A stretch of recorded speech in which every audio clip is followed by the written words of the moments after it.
Lanjutkan Bung Andre.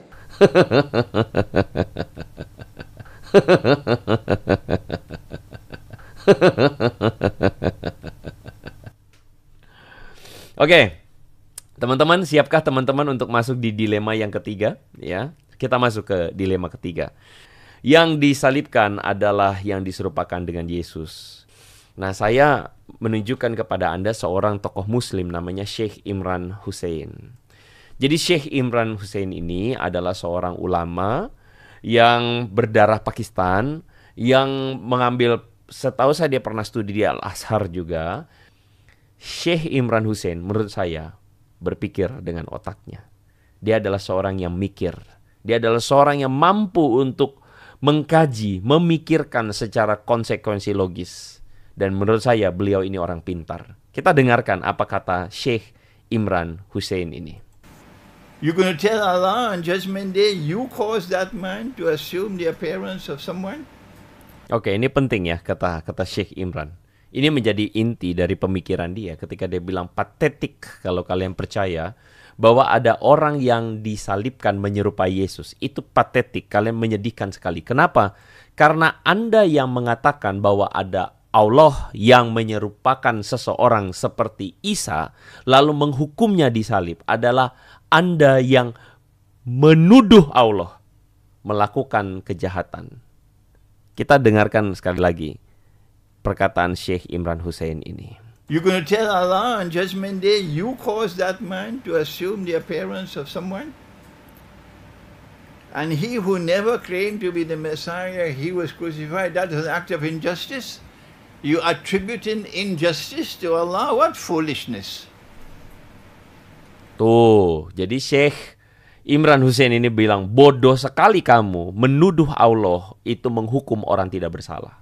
Bodoh sekali kamu menuduh Allah itu menghukum orang tidak bersalah. Bodoh sekali kamu menuduh Allah itu menghukum orang tidak bersalah. Bodoh sekali kamu menuduh Allah itu menghukum orang yang gak tahu apa-apa, diserupakan ganti Isa. Anda sangat-sangat berdosa, kata Syekh Imran.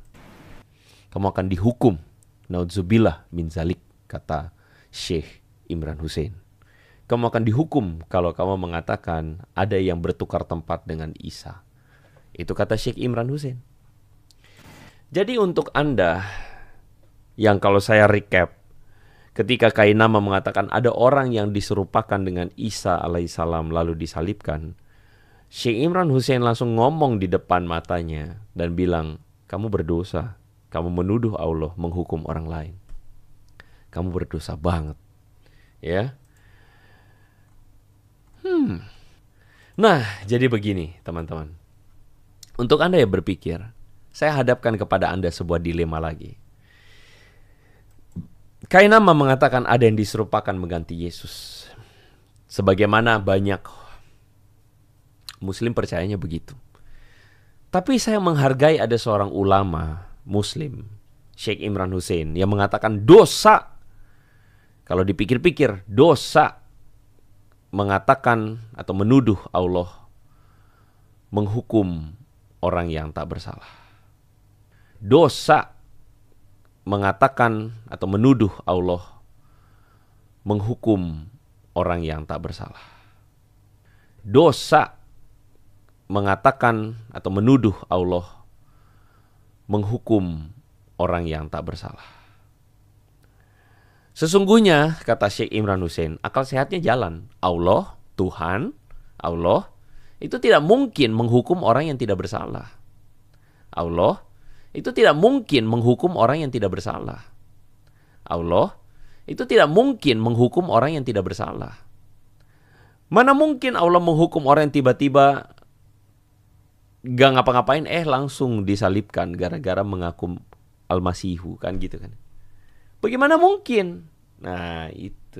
Nah jadi teman-teman, ini adalah dilema. Ya. Pikirkan lagi dengan otakmu, Bung, jika Anda memang pintar. Bodoh sekali menuduh Allah melakukan ketidakadilan.